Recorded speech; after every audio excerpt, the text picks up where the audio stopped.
Hi. Now today in this video we'll be discussing the mathematical modeling of a control system. Now a physical system, normally it is a collection of physical objects which are connected together to form to give an objective. Now this physical system, it can be any system. You can just take an example of an electronic amplifier. Now where various components are connected in order to amplify the given signal.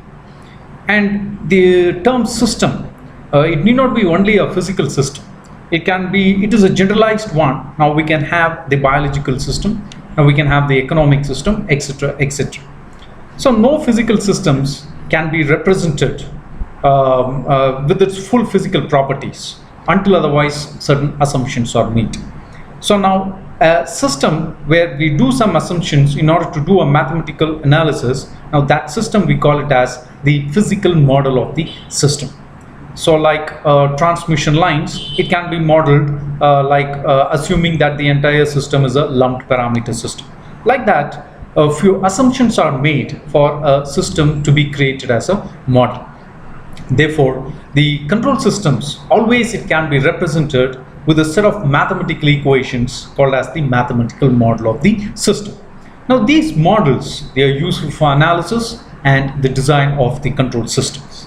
Now the following mathematical models are most commonly used to represent a control system. The differential equation model, the transfer function model, and the state space model. Now once the physical model of a system is obtained by doing certain assumptions, then the next step is to obtain the mathematical model, that is the mathematical representation of the physical model through appropriate physical laws. Like you can see, for any mechanical system, now we can use the Newton's law. And for electrical systems, now we can use the Kirchhoff's laws, now which represent the physical system using mathematical equations. Now we call it as the mathematical model of the system. Now in practice, the complexity of the system, it requires certain assumptions as we have discussed earlier in the determination of the model. So now once the mathematical model of a system is created, then for various input and input conditions, the system response can be obtained. Now this system or this mathematical model is said to be a linear model if it obeys the principle of principle of superposition and homogeneity. So it is characterized by a certain differential equations. That is, the mathematical model certainly it is characterized by certain differential equations. Now as I told you, the model is said to be linear if it is obeying the principle of homogeneity and principle of superposition. Now the differential equations, now these mathematical models, now either it can be a time varying system or a time invariant system. So if the coefficients of the equations, if they vary with respect to time, we call it as a time varying system. If it is not a function of time, then it is called as a time invariant system.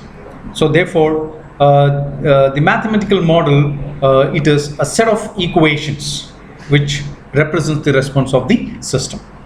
Now the next important representation for a control system is the transfer function model. Now it is a S-domain mathematical model of a control system, and the transfer function, it is defined as the ratio of the Laplace transform of the output to the Laplace transform of input, assuming all initial conditions are 0. And the block diagram, it just shows the representation of a transfer function model of the system. And the last is nothing but the state space model, which again, in order to overcome the drawbacks of a transfer function model, we go with the state space model. Now the drawbacks of the transfer function model from the definition itself, now we can see it is applicable only for a linear time invariant system. So if it is for a nonlinear system, obviously transfer function cannot be applied. And similarly, if it is a time varying system, again the transfer function is not applicable. And the last one, you can see it assumes zero initial conditions, which is always not the case in a practical scenario. So therefore, and moreover, now we can see it is applicable for a single input and single output system. So in order to overcome these difficulties, now we go with the state space model. So today we have just discussed how the mathematical model of a control system is done. So thank you very much.